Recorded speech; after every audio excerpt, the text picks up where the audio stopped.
एक समय की बात है, एक गांव में एक गरीब किसान रहता था जिसका नाम रामलाल था। वह अपने परिवार का पालन पोषण बहुत ईमानदारी और मेहनत से किया करता था।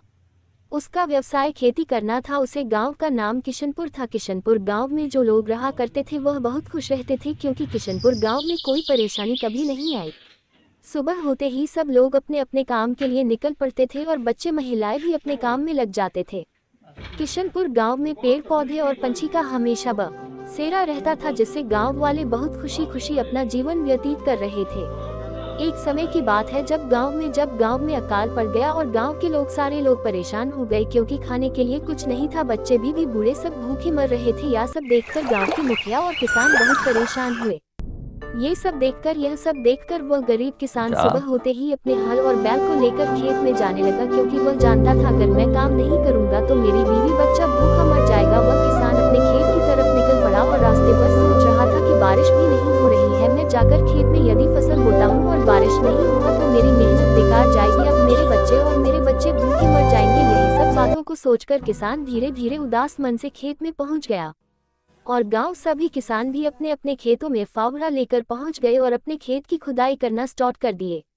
रामलाल किसान अपने खेतों में बैलों की माध्यम से अच्छे से जुताई किया और फसल को अच्छे से खेत में लगा दिया। धीरे धीरे किसान दिन भर काम किया और शाम होते ही किसान अपना हल लेकर घर की तरफ निकल पड़ा। और वह रास्ते भर सोता रहा कि मैं दिन भर मेहनत किया हूँ और यदि बारिश ना हुआ तो फसल कैसे आएगी और अपने घर परिवार का पालन पोषण कैसे होगा। यही सब बात सोचकर किसान अपनी बीवी बच्चों के पास पहुँच गया और वह अपने घर जाकर अपनी बीवी से बोला, यदि बारिश ना हुआ तो हम सब भूखे मर जाएंगे, अकाल पड़ जाएगा। बीवी बोली, धैर्य रखो, आपने मेहनत किया है तो उसका आपका फल मिलेगा। और रामलाल खाना खाकर सो गया।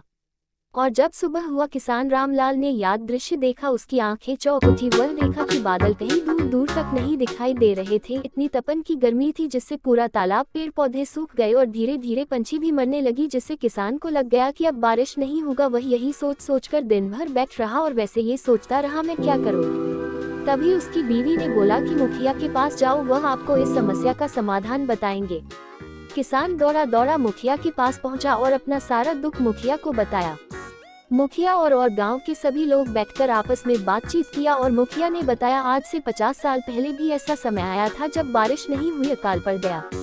मुखिया ने बताया, अपने इस किशनपुर गांव में चुड़ैलों का साया बना हुआ है, इसकी वजह से किशनपुर गांव में बारिश नहीं हो रहा है। हमें लगता है इंद्र देवताओं को प्रसन्न करने के लिए यज्ञ और पूजा करना होगा। मुखिया के बात से सहमत होकर गांव वाले ने महिलाओं के माध्यम से पूजा और आरती का व्यवस्था किया गया। पूजा एक सप्ताह तक लगातार चलता रहा। ये सब देखकर इंद्र देवता भी खुश हो गए। गांव में काफी मात्रा में बारिश हुई और यह बारिश लगातार होती रही, क्योंकि जो चुड़ैलों का साया था वह पूजा के माध्यम से दूर हो गया। इससे गांव वाले खुश हो गए और उनका फसल अच्छी तरह से आ गया और किसान खुशी खुशी अपने खेत में जाते और काम करते और शाम होते ही घर वापस लौट आते। कुछ महीने तो सब ठीक चलता रहा। जब फसल बड़ी बड़ी हो गई तब यह अचानक गाँव में संकट छा गया। गाँव वालों को यह पता भी नहीं था कि यह भी कभी हो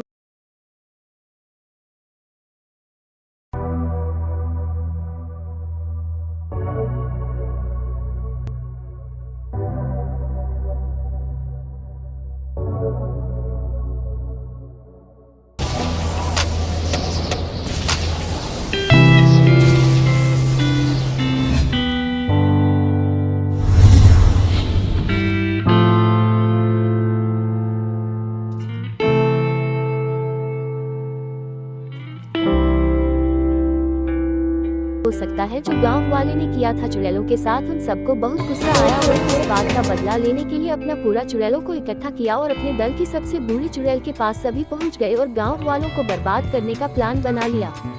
और रात होते ही सभी चुड़ैलें नहीं गांव की तरफ आने लगी। उन्होंने देखा कि गांव की फसल बहुत खिलखिलाती हुई दिख रही थी और वह सभी ने मिलकर गांव वालों की फसल को नष्ट कर दिया और पूरे खेत में एक भी फसल ना बचे। उन्होंने सभी फसल को बर्बाद करके खुशी खुशी अपनी आशियाना में लौट गए। जब सुबह हुआ तो गांव के सभी किसान अपने खेत की तरफ टोकरी लेकर निकल पड़े और कुछ किसान हथिया हावड़ा और फसल को भरने के लिए टोकरी लेकर अपने खेत की तरफ निकल पड़े। जब वह लोग अपने खेत में पहुंचे, उन्होंने दूर से देखा कि खेत में चिड़िया कौवा सारी फसल को खा रहे हैं और उन्हें क्या ताकि हम ऐसे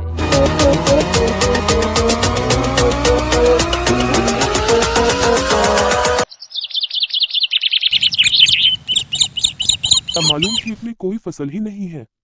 सब बर्बाद हो चुकी है। वह अपने खेत की तरफ पहुंचे तो उन्होंने देखा कि सारी फसल तो नष्ट हो चुकी है और वह सभी जोर जोर से रोने लगे और हे भगवान है क्या किया, ऐसा कह कर रोने लगे।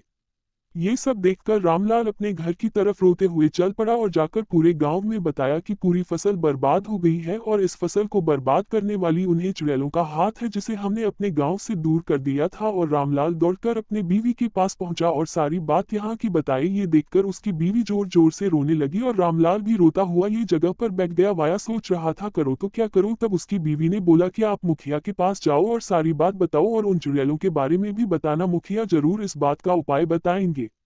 और रामलाल अपनी बीवी की बात सुनकर मुखिया के पास पहुंचा। मुखिया को रो रो कर सारी बात बताया। मुखिया सुनकर बहुत दुखी हुआ और रामलाल को बोला रामलाल रो मत और इस बार हम लोग सब एक जगह बैठकर इस चुड़ैलों को भागने का उपाय निकलते हैं।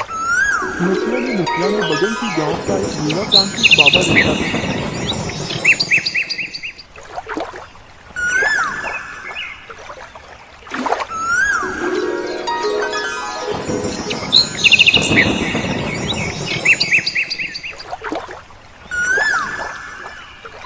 था जिसे वह बहुत अच्छी तरह से जानता था। मुखिया ने तांत्रिक बाबा को बुलाया है और अपने गांव की सारी बात को बताया है और तांत्रिक बाबा ने बताया कोई बात नहीं, मैं आ गया हूँ, अब गांव में सुख शांति आ जाएगी। मैं उन सभी को मारकर गांव को छुटकारा दिला दूंगा और सभी गांव लोग खुशी खुशी अपने जीवन पालन करेंगे। तांत्रिक बाबा अपनी दिव्य शक्ति से उसे जगह को खोज लिया जहाँ पर उन चुड़ैलों का बसेरा हुआ करता था और तांत्रिक बाबा वहाँ पर जाकर चुड़ैलों को दूर जाने की सहमति थी, लेकिन चुड़ैल गांव छोड़कर जाना नहीं चाहती थी। जब बाबा और चुड़ैलों के बीच में काफी नोक-झोंक हो गया तो बाबा को गुस्सा आया। उसने बोला मैं तुम्हें अपनी दिव्य शक्ति से मार डालूंगा। चुड़ैल को भी गुस्सा आ गया, वहाँ भी बोली बाबा अपनी जीवन को जीना चाहते हो तो यहाँ से चले जाओ, नहीं तो हम सब तुम मिलकर तुमको मार डालेंगे। बाबा बोला क्या भाग चुड़ैल, यहाँ नहीं तो भस्म कर दूंगा। जैसे बाबा ने चुड़ैलों को मारना चाहा तभी वहाँ पर चुड़ैलों का एक झुंड आ गया। वह झुंड बाबा पर टूट पड़ा जिससे बाबा उनकी शक्ति के आगे बेहोश हो गया। तो अपने दिव्य शक्ति का प्रयोग किया, बड़ी बड़ी सभी को मार